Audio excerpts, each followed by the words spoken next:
Luigi Mangione is set to appear in court, where sources say he could plead guilty to federal charges in the killing of United Healthcare CEO Brian Thompson. Sources have cautioned that the plea negotiations are fluid and nothing is final until it's announced in court. This potential plea would be for his federal prosecution, where Mangione faces up to life in prison on 2 stalking charges. Now, that is separate from the New York State case where he's been charged with second-degree murder. That trial is currently set for early September. Mangione has pleaded not guilty in both the cases. But a plea in the federal case could mean his New York State trial goes away altogether. Why? Because of New York's double jeopardy law. Joining me now to discuss all of this is criminal defense attorney Arthur Aidala. He knows the New York system better than anyone, and that's not in question at all. Arthur, let's talk about this, because for a lot of people, they're wondering the impact of the federal plea potentially on a state trial. They know about double jeopardy, but they're also wondering, how do you go from last week, his lawyers asking to have his state trial televised, to now a discussion about a possible plea? What would be the incentive for him to plead guilty to the federal charges? Well, first of all, good evening, Laura. Look, they're up against it. I know the defense team very well, and they're top quality lawyers who have been working very, very hard on this. But first of all, they get assigned 2 different judges, one in the state court, one in the federal court. Neither judge is known as being a defense-friendly judge. Not that it's going to be easy to find any defense-friendly judge in a case of this magnitude. Mm-hmm.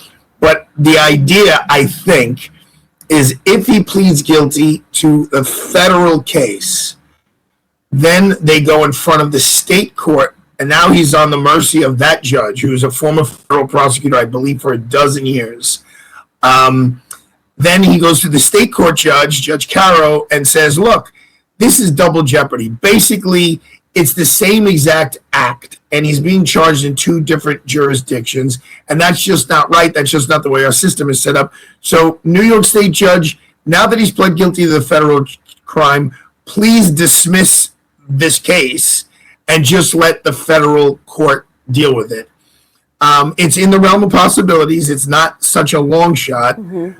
But it's not an easy question either. It's going to, in my opinion, it's really going to be up to Judge Caro's discretion. And Judge Caro follows in the footsteps of his father, who was also Judge Caro. And again, he's a very serious man.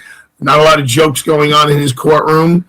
And, he's pretty tough judge on defendants. So I don't know how many options the defense team really has at this point. Well, that's the question, the discretion of the judge. People have the impression that, okay, if I plead guilty, it's done, and then the judges are at the mercy of another judge. It would still have to be litigated to figure out whether the New York double jeopardy law about it being of the same act really would be the case here. I'm assuming prosecutors at the state level can still try to get some semblance of justice for their own particular charges they want to bring. And there were tensions between federal and state prosecutors from the very beginning, from the timing, from the first, from the control.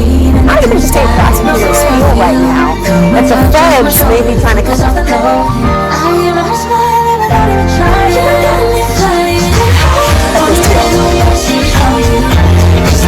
I think, you've seen the video, you know the facts. This is a murder case. This is a straight-up execution murder case. And in the whole country, those are almost always handled by the local prosecutor. That's the way things are set up.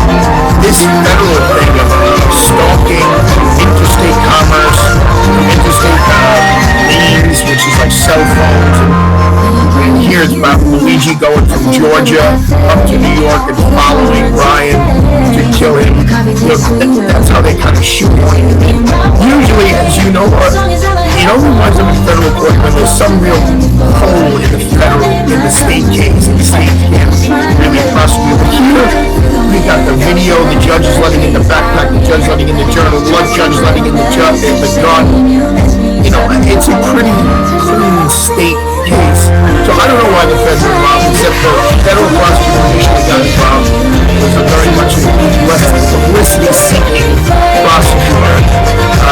So I think that may have played a role There's high interest. Everyone is tuning in. Tomorrow we don't know what's going to happen, but the possibility is there of a plea and impact on the state police. Arthur Ayala, thank you so much. Thank you. It's always a pleasure.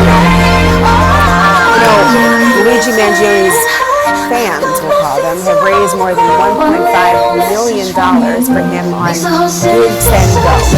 The one's quarter today $100. All these people voting for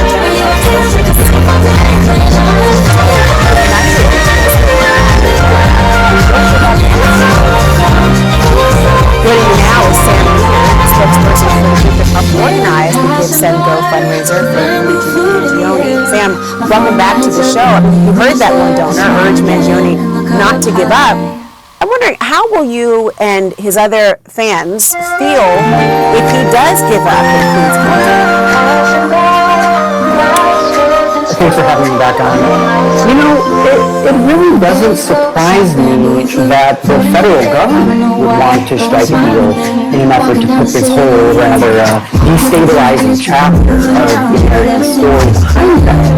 Luigi Mangioni, if he did do what they say that he did through the process, did what can usually only be accomplished by the most powerful mass social movement. And that is, of course, he revealed that a system which provides legal economic infrastructure for a parasitic, morally decrepit, outright heinous industry like the for-profit health insurance racket is an illegitimate system. And the feds can't have this go on any longer and risk further activating that collective risk.